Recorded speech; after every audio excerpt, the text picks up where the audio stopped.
Assalamualaikum warahmatullahi wabarakatuh. Dalam kesempatan hari ini kita berjumpa lagi di mata kuliah yaitu Web Game Programming 1. Oke, untuk hari ini kita masih berbicara tentang HTML5 Canvas ya. Sebelumnya kita sudah mempelajari konsep dari elemen kanvas. Terus kita juga di sini ada latihan ya. Contoh 1, contoh 2. Terus selanjutnya juga kita sudah membahas tentang lines ya, yaitu untuk membuat garis di dalam halaman web. Dan sudah kita praktekkan juga untuk contoh 1, contoh 2, contoh 3, dan contoh 4. Nah, sekarang kita akan bahas tentang kurva ya. Oke, kurva merupakan salah satu dari HTML5 Canvas, di mana nanti ke depan kita akan mempelajari tiga macam kurva. Yang pertama yaitu busur ya, atau istilah lain adalah ARC. Terus yang kedua kurva kuadrat, dengan kata lain adalah quadratic kurva. Terus yang ketiga kurva Weiser atau Weiser kurva ya. Kita langsung ke yang busur ya, atau ARC. Nah, di sini ada sebuah gambar ya. Nah, kita lihat gambar yang lengkungannya tebal ini ya. Ini merupakan adalah bursa atau ARC. Nah, dalam kaitannya ini, dalam pemrograman web game, hal-hal seperti ini perlu kita lakukan ya, terutama kaitannya dengan grafis atau kaitannya dengan membuat bentuk di dalam halaman web di game ya. Nah, ini contohnya kita membuat busur atau ARC. Nah, untuk membuat busur ARC, kita di sini akan ditentukan dengan namanya center point ya, center point. Jadi nanti kita harus mengetahui dulu center pointnya berapa nilainya. Nah, terus di sini juga ada istilah radius ya. Jadi nanti radiusnya berapa untuk menentukan lengkungan ini. Dan di sini juga ada titik akhir dan titik awal ya. Titik awal di sebelah kiri, titik akhir di sebelah kanan. Dan kaitannya dengan penentuan titik di sini ada istilah lain adalah ini ya, pembagian dari sebuah lengkungan. Nah, nanti ada istilah PI di sini ya. Nah, kalau kita definisikan di sini, nanti ada nilai posisi center, ada jarak, ada awal sudut, ada akhir sudut, dan ada akhir penggambaran. Nah, akhir penggambaran ini nanti ada istilah clockwise ya, atau anti clockwise. Ini kaitannya dengan penggambarannya, dia searah dengan jarum jam atau kebalikannya. Nah, terus di sini untuk penerapan metodenya ya. Jadi konteks ARC, nanti di sini kita harus tahu nilainya, center X-nya berapa, center Y-nya berapa, radiusnya berapa, start angle-nya berapa, ending angle-nya berapa, dan counter clockwise-nya itu dia searah dengan jarum jam atau kebalikannya. Dari patokan dari ini. Oke, langsung aja kita ke latihannya ya. Nah, latihannya di sini kita seperti biasa menggunakan dokumen HTML. Nah, terus untuk penerapannya kita menggunakan JavaScript ya. Di sini ada ciri khasnya yaitu TypeScript ya. Terus yang pertama kita buatkan seperti biasanya Windows onload functionnya. karena ini kaitannya dengan kanvas, kita menggunakan variabel kanvas untuk dokumen elemennya ya, kaitannya dengan ID. Terus yang kedua variabel konteksnya ya, yaitu kaitannya dengan untuk mendapatkan konteksnya dengan penggambaran 2 dimensi. Nah, ini variabel untuk nilainya. Ada variabel center X dan ada variabel center Y ya.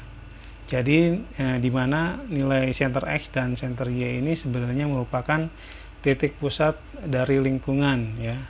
Sedangkan tadi ada radius, itu juga merupakan dari lingkaran tersebut ya.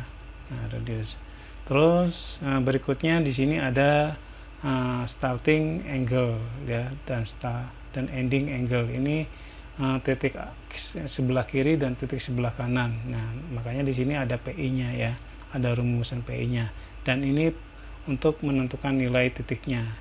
Yang titik sebelah kirinya 1,1, sebelah kanannya 1,9. Terus variabel terakhir adalah counter clockwise ya, nilainya false ya, bahwa di sini artinya proses penggambaran akan sesuai dengan arah jarum ya, arah jarum jam ya. Itu. Terus ini metode untuk penerapannya. Terus konteks lainnya ini untuk ketebalannya. Terus ini untuk warna lengkungannya atau warna busurnya, dan ini untuk membentangkan garisnya. Nah, terus di sini dipanggil functionnya atau ID-nya, yaitu make canvas dengan ukuran frame-nya 640 kali 480. Oke, kita lihat untuk scriptnya ya. Ini ya, seperti ini. Nanti silakan dicoba. Terus kalau kita jalankan nanti hasilnya seperti ini. Jadi melengkungnya seperti ini ya, sesuai dengan teori di awal tadi. Itu kaitannya dengan busur ya.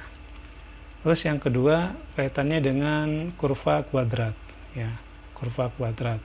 Nah, kurva kuadrat nanti metodenya menggunakan quadratic curvature ya. Nah, terus ini penggambarannya ya.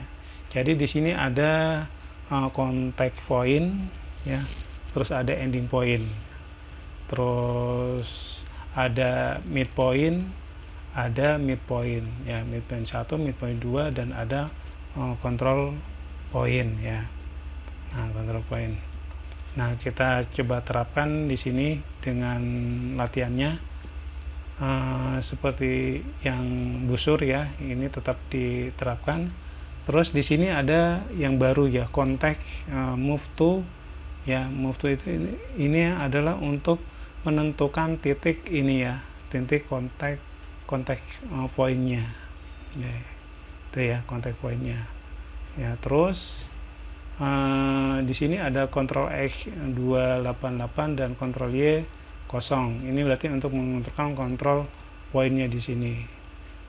Dan untuk untuk ini midpoint 1 dan midpoint 2 adalah NX dengan NY ya.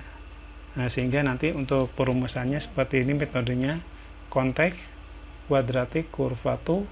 Jadi ditentukan kontrol X-nya, kontrol Y-nya, NX-nya, dan NY-nya. Terus ini sama untuk ketebalannya, untuk warnanya hitam, dan itu untuk membentangkannya. Jadinya kalau kita terapkan dalam HTML, nanti jadinya seperti ini. Oke. Berbeda dengan yang tadi, yang busur. Ini busur, ini menggunakan kurva kuadrat. Oke, saya lanjutkan yang ketiga, yaitu kurva Bezier. Ya, kurva Bezier di sini metodenya adalah Bezier curvature, dan di sini lebih kompleks lagi. Ya, dengan parameternya di sini ada contact point, ada 2 control point, dan ada ending. Ini ya, ada ending. Nah, context point tetap di sebelah sini ya, terus ending point juga di sebelah kanan. Nah, terus di sini untuk control pointnya ada dua ya, ada dua di sini. Nah, terus midpointnya juga nanti lebih banyak di sini. Nah, untuk penerapannya di sini ya, untuk penerapannya contohnya, ini untuk menentukan context pointnya ya.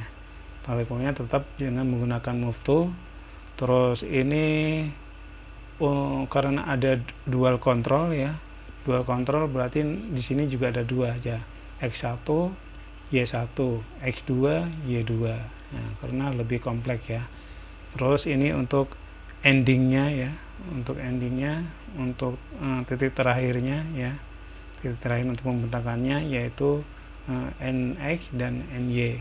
Nah, sehingga penerapan untuk kurva Bezier-nya adalah context Bezier kurva 2. Kita masukkan nilai kontrol X1, kontrol X Y1, kontrol X2 dan kontrol Y2 dan NX dan NY. Terus ininya sama, ketebalannya 10, warnanya hitam, terus membentangannya menggunakan stroke ya. Kalau kita praktekkan,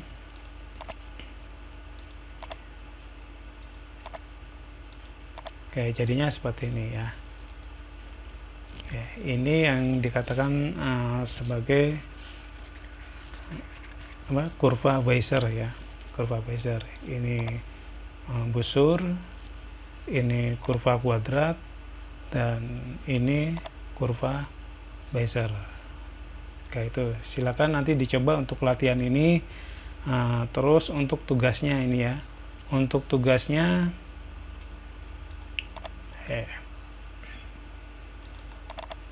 nah, untuk tugasnya silakan buatkan skripnya sehingga di halaman webnya tampilnya seperti ini.